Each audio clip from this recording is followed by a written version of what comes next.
Welcome to another edition of the Relationships and Chill podcast. I am your gracious host, Coach R. Anthony, and welcome to the Relationships and Chill podcast, the ultimate podcast for dating and relationships. We strive to make relationships simple and help you become the best so that you can attract the best, and also make sure that you can do everything possible to make sure that your relationship functions to the best of its ability. Today we have a very, very special guest. I want to take the time to welcome him. He is a relationship coach, author, and speaker whose main goal is to revolutionize relationships for the better using biblical principles. He has clients from all over the U.S. and he's based out of New Jersey. When he's not coaching, he enjoys reading, traveling, and trying new foods from the different places that he visits. You guys, this is going to be an excellent show. You make sure you tell everybody to tune in. But my special guest is Stephen L. Robinson. Y'all give it up for Stephen. Man, it's such an honor to be on your show, man. Yo, I've been following you for some time right now, and your content is amazing. So when you reached out to me to be on the show, I was excited. I could not turn this down. So thank you for having me. Man, thank you for agreeing, man. I've been following your stuff, and you know what's crazy?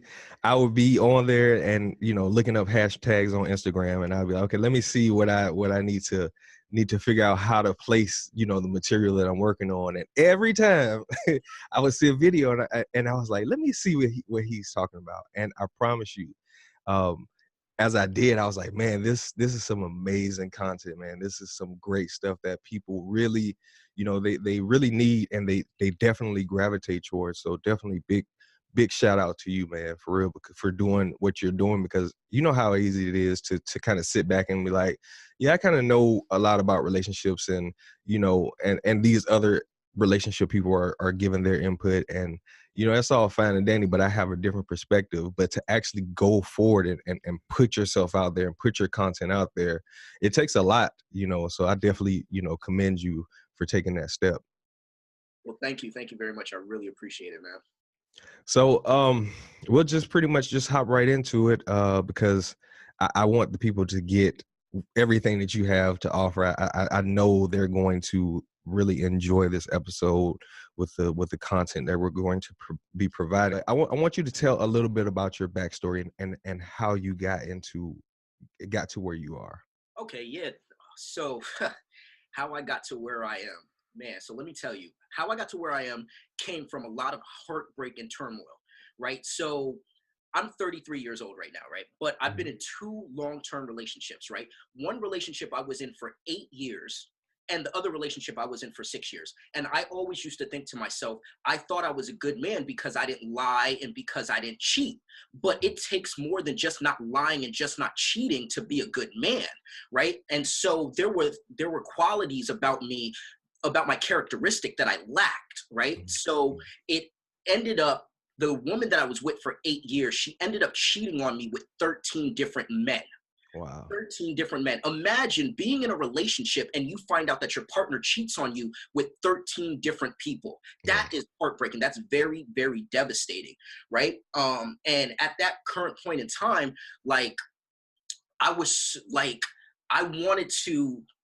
I remember I was in California at the time when I found out, and I was driving from, if anybody knows anything about Central California, I lived in the Fresno area, so I was driving from Visalia to Lemoore, and there's a long highway, and I remember that I wanted to just drive myself off the road because I was so devastated. But I remember hearing a voice in my head saying, Stephen, don't do this. You have so much more to live for, right?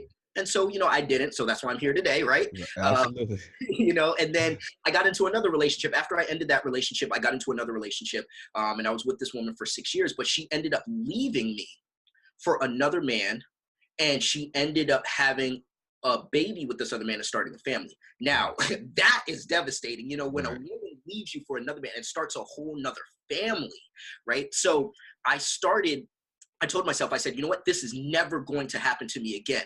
And I said, I'm going to start studying relationships, not for other people, but for myself, right? Because I was like, well, what could I have done better in this relationship. So I started studying and studying, and then that's when I started coming to God, and and I started getting into His Word, and how powerful He is, and how He views relationships and things of that nature. So I was studying, and then I would talk to my friends, and I would talk to my family members about it, and they was like, "Man, you have some amazing, amazing views on relationship. Where did you get all this from?" And I said, I've just been studying relationships because of the two heartbreaks. And they was like, "Wow, you should be a relationship counselor, a relationship coach. I mean, not coach, therapist."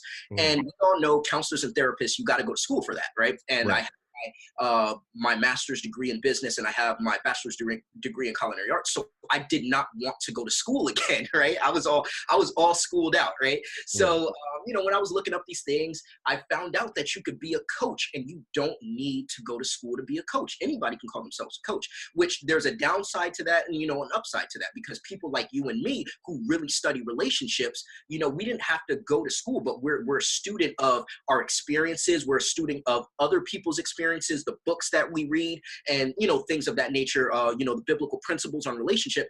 And with that being said, I said, well, you know what? I could do this. And Mhm. so that's how I ended up becoming a relationship coach, because I see so many relationships out there struggling, like how mine was struggling. I see so many people that think they are good men and good women, but do they truly have the characteristics to be in a relationship?